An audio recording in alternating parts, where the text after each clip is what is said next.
Olá pessoal, esse vídeo é extremamente complicado de gravar, mas eu queria passar para vocês um pouco de preocupações que estão acontecendo nesse momento, onde nós temos um país invadindo outro país, como se isso fosse ainda algo de 2022 para acontecer, né? Coisa dos anos 70, 80, 50, 40, em 2022. Então isso tudo traz muito impacto, traz muita tristeza, e aqui eu queria falar 4 pontos para a nossa agricultura, para que vocês possam acompanhar.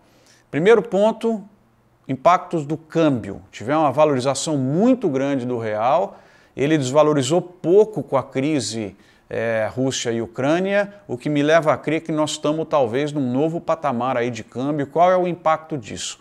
Segundo ponto que eu queria conversar com vocês é sobre essa situação, essa invasão, como que isso pode trazer impactos aqui para o agronegócio. Terceiro, nesse momento de decisão de vocês, tem um dos cenários para o agro que me preocupa muito, queria compartilhar aí. E o quarto item, mostrar uma viagem e aí comentar um pouquinho mais da Ucrânia para que vocês possam conhecer esse lindo país e a nossa torcida para que isso daí termine rápido e com o mínimo possível de perdas de vidas, que é muito triste. Primeiro ponto é a questão da valorização do real. Ele chegou perto de 6, baixou de 5, voltou a desvalorizar um pouco por conta da crise na Ucrânia, e isso tem um impacto muito grande para a agricultura. Para esse assunto do câmbio, eu convido vocês a assistirem o meu pedacinho na CNN de menos de 2 minutos, e aí voltamos aqui para falar dos outros 3 tópicos. Olá pessoal, essa questão do câmbio é uma das principais dores de cabeça, vamos dizer assim, do agronegócio. E é muito curioso, porque tem gente que torce pela desvalorização do real, principalmente os exportadores. Por quê? Imagina, o produto é cotado em dólar, a soja, a carne bovina, né, o milho. Então você tem $1.000 por uma quantidade de produto. Se o câmbio está 5,80, você recebe R$ 5.800. Se ele vem para 5, para 4,90, você vai receber R$ 4.900 de algo que você já fez o investimento. E, por outro lado, quem importa produtos quer um real mais forte, porque ele precisa de menos reais para pagar aquele produto e tem mais espaço no mercado interno. Olha que divertido, para quem trabalha no mercado de ovos, de frango, leite, para o mercado interno, ele quer o real mais forte porque ele paga mais barato os insumos que ele precisa para fazer as rações. Então é uma análise sempre muito sofisticada. E essa valorização do real, ela é preocupante nesse momento, porque as pessoas estão comprando, fizeram os investimentos, os produtores, com o real desvalorizado, ou seja, os insumos estavam muito caros, e ele corre o risco de vender o produto mais barato por conta de eventual queda dos preços das commodities e também pelo câmbio real mais valorizado. Então é mais uma preocupação aí, e essa flutuação também não é boa, porque no seu planejamento envolve muita confusão. E é mais uma variável aí para a gente estar preocupado no agronegócio brasileiro. O segundo item aqui do nosso vídeo é a invasão que houve da Ucrânia por parte da Rússia, e eu acho que aí a grande variável a ser observada é o tempo que isso vai durar e a reação que vai existir. Quanto mais tempo e maior a reação, mais impactos para o planeta nós teremos. Por quê? Porque a Rússia e a Ucrânia, principalmente a Rússia, são importantes fornecedores de energia e, no caso da Ucrânia, trigo, milho e outros alimentos, a Rússia também. Então, afeta muito o Brasil, porque é o fornecimento mundial de energia, fornecimento mundial de alimentos. E nesse aspecto, o que a gente tem? Quanto mais tempo demorar essa crise, interrupção de transporte, aumento de preço de fertilizantes pelo não fornecimento, aumento do preço das commodities que a gente observou aí por conta também de bloqueio de navios e outras coisas, pior vai ser para a sociedade, porque volta a inflação e volta um monte de preocupações. Para o Brasil, até num primeiro momento, nós temos que analisar a questão de que houve aumento do preço das commodities, eles são concorrentes do Brasil na questão das commodities, e possíveis embargos dos Estados Unidos em relação a Rússia podem também, de repente, abrir espaço para o Brasil vender mais para a China, vender mais para a própria Rússia e também originar fertilizantes da Rússia. Nós não sabemos, está muito recente esse aspecto todo aí que está acontecendo. Por outro lado, você pode ter essa crise se resolvendo de uma maneira mais rápida, nós não sabemos, ou seja, ocorre a invasão, tem uma pequena reação da Ucrânia e aí isso começa a se acalmar, né, vai provavelmente querer trocar de governo e vai ter laços muito mais fortes aí com a Rússia e a normalidade volta mais rápido. Então, em acontecendo isso, essa valorização que nós tivemos das commodities e ligeira desvalorização do real pode abrir uma janela importante para a tomada de decisão de vendas. Mas é muito triste isso que está acontecendo, é quase que inaceitável em 2022 você ter o rompimento aí de uma democracia e cabe a nós aqui olharmos os impactos e tentarmos ficar o mais fora possível disso. Quanto menos o Brasil se meter nessa confusão aí em termos políticos, melhor vai ser, porque nós estamos longe, não é um problema que é muito próximo aqui do Brasil.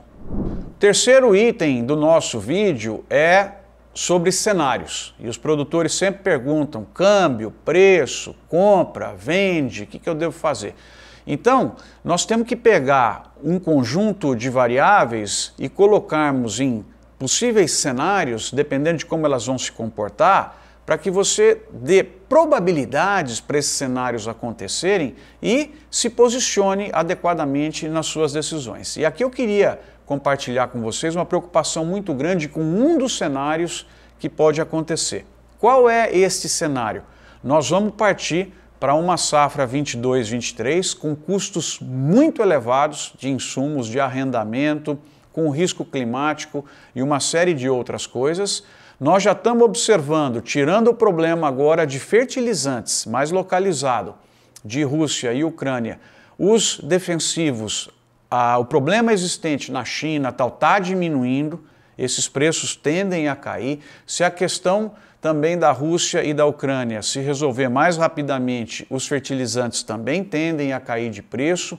Nós estamos observando, como vocês já viram aqui no vídeo, uma forte valorização do real. E se nós tivermos uma super safra nessa segunda safra que o Brasil está plantando, e principalmente nos americanos, se eles não tiverem nenhum estresse climático, com todo o estímulo de produção que eles vão ter por conta desses preços recordes aí de algodão, de milho, de soja, principalmente. A gente corre o risco de ter uma queda sensível no preço das commodities, mesmo elas estando com estoques um pouco mais baixos. Então, para esse cenário, eu queria que vocês tomassem muito cuidado, ele tem chances de acontecer, e aí você vai ter um custo de produção extremamente elevado e um preço mais baixo. Pensa bem nisso para tentar travar, olhar relações de troca e se prevenir para esse que seria o pior cenário para a agricultura brasileira. Uma super oferta de grãos a partir do segundo semestre,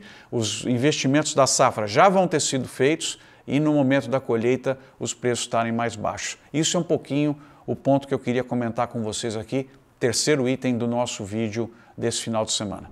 O quarto ponto desse vídeo é para quem quiser ficar e conhecer um pouquinho mais aí sobre a Ucrânia, sobre o que está, as belezas desse país. Então eu estou relatando aqui um conjunto de fotos. Quem não tiver interesse pode desligar agora. Quem ficar, veja que coisa interessante. Eu tive uma experiência inesquecível na minha vida em 2017. Nós passamos ao redor de 10 dias lá na Ucrânia, pude fazer 4 apresentações no Congresso de Agronegócios deles e depois 3 outras em universidades ucranianas. Fiquei absolutamente encantado, pessoal, com a beleza da cidade de Kiev, com a limpeza, as praças onde eles tiveram lá, a revolução, que vocês podem assistir melhor num documentário lá da Netflix, restaurantes, uma vida muito bonita no centro, igrejas belíssimas, né? A geografia da cidade é muito interessante, com o rio, o morro, a parte antiga, e é realmente algo que a gente torce para que as pessoas lá estejam bem. Sabemos que nesse momento que vocês estão vendo essas fotos, eu não consigo entender, porque eu tive lá, andei com toda a segurança bem atendidos, serviço nos hotéis e tal. Essas pessoas hoje estão completamente estressadas, ruptura nas cadeias de suprimento, de restaurantes, problemas de energia, correndo o risco de uma bomba cair acidentalmente em prédios residenciais, como a gente já viu que aconteceu. Eu tenho muita tristeza por ser um local que eu tive, de saber que isso está acontecendo. E lá na Ucrânia também, nós tivemos um dia muito especial, que foi uma possibilidade de fazer um bate-volta, fica mais ou menos 1h e 15 de Kiev, na usina de Chernobyl. Ela foi muito marcante para a nossa geração, porque a gente estava naquele momento no colegial, né, estudando física, estudando tudo, e teve a explosão, né, o desastre, que também tem uma série fantástica para vocês assistirem sobre Chernobyl, acho que é na HBO, vale a pena, são só 6 episódios, e tivemos a chance de visitar a usina. Foi algo extremamente emocionante, porque você tem toda aquela lembrança. No caminho você vai assistindo um vídeo no ônibus, na van, que explica tudo o que aconteceu. Você passa pelos pontos, passa pela cidade fantasma de Pripyat, que tem outros vídeos no YouTube muito interessantes para vocês verem. É realmente algo que está lá abandonado na série, e é interessante ver a tristeza das pessoas.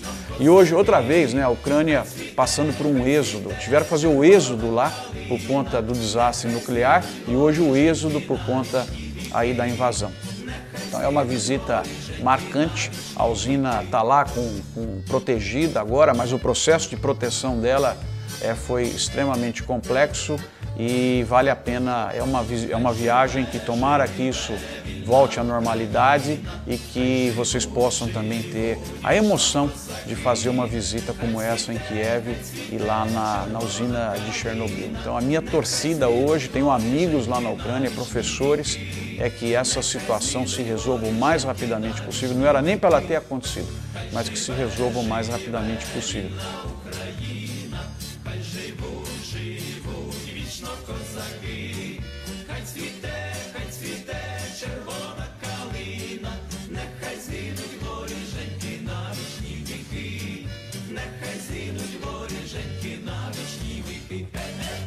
E assim eu termino esse vídeo convidando vocês para assistirem um clipe. Foi muito marcante para mim. Numa praça lá de Kiev tinha um piano público que as pessoas sentavam e tocavam. Acho que provavelmente à noite eles cobrem para evitar que chuva e outras coisas nesse piano. E tinha um senhor lá e ele tocou Chandelier. Vocês vão ouvir agora. Foi extremamente marcante para mim. E eu termino então esse vídeo desejando a todos aí um excelente final de semana, que vocês possam curtir essa adaptação de Chandelier feita por esse senhor lá da Ucrânia, e eu, emocionado, pude assistir isso aí ao vivo. Vocês podem ver o pedacinho aqui agora no vídeo. Valeu, pessoal!